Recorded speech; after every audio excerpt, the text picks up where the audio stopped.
I am continuing in my reading. What I'm doing in this series is to read through the entire standard works of the Church of Jesus Christ of Latter-day Saints. This consists of the Bible, the Book of Mormon, the Doctrine and Covenants, and the Pearl of Great Price.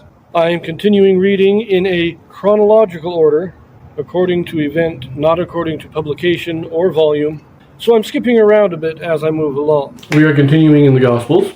This is the last 2 or 3 months of Christ's mortal ministry. We are down in Judea, not exactly in Jerusalem, but in the surrounding areas. This is where Christ is teaching now. He spent 2.5 years in Galilee. He is now teaching the Jews in Judea. And a lot of what he's teaching them is what he taught in Galilee. And so much of this is in Luke, which is where we are now. We've been reading a few parables. So we're going to continue in Luke, this time in chapter 16. In this video, we have a Joseph Smith translation. Now, what the Joseph Smith translation is, this is a translation or correction done by Joseph Smith to restore those passages that have been lost or corrupted over the years. Luke chapter 16, verses 1 through 12. And he said also unto his disciples, There was a certain rich man which had a steward, and the same was accused unto him that he had wasted his goods. And he called him and said unto him, How is it that I hear this of thee? Give an account of thy stewardship, for thou mayest be no longer steward. Then the steward said within himself, What shall I do? For my Lord taketh away from me the stewardship. I cannot dig, to beg I am ashamed. I am resolved what to do, that when I am put out of the stewardship, they may receive me into their houses. So he called every one of his Lord's debtors unto him, and said unto the first, How much owest thou unto my Lord? And he said, 100 measures of oil. And he said unto him, Take thy bill, and sit down quickly, and write 50. Then said he to another, And how much owest thou? And he said, 100 measures of wheat. And he said unto him, Take thy bill, and write 80. And the Lord commended the unjust steward, because he had done wisely. For the children of this world are in their generation wiser than the children of light.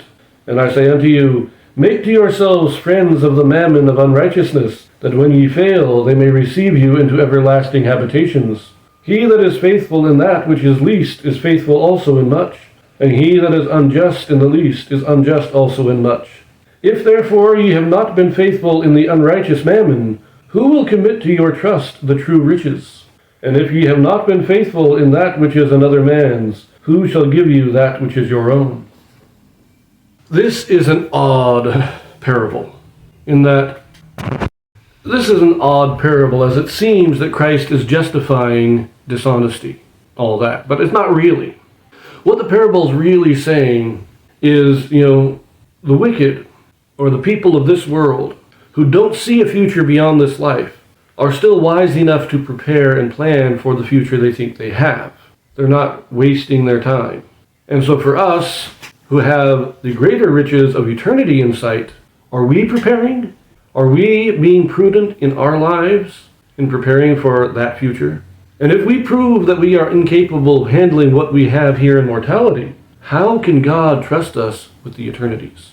Well, this is really saying that God is commending even those who do not believe, but who are putting in the work and doing what they need for this life.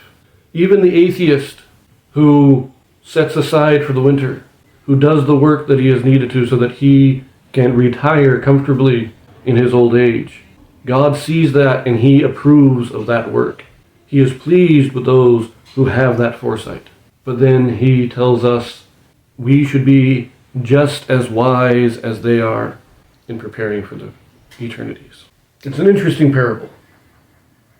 But let us see if we have any Joseph Smith translations here. We've got a few, not much, but in verse 1, we change which to who. In verse 5, it says Lord's debtors unto him, and corrected to just his Lord's debtors. So in verse 8, for the children of this world are in their generation wiser. The word wiser is just moved earlier. So for the children of this world are wiser in their generation.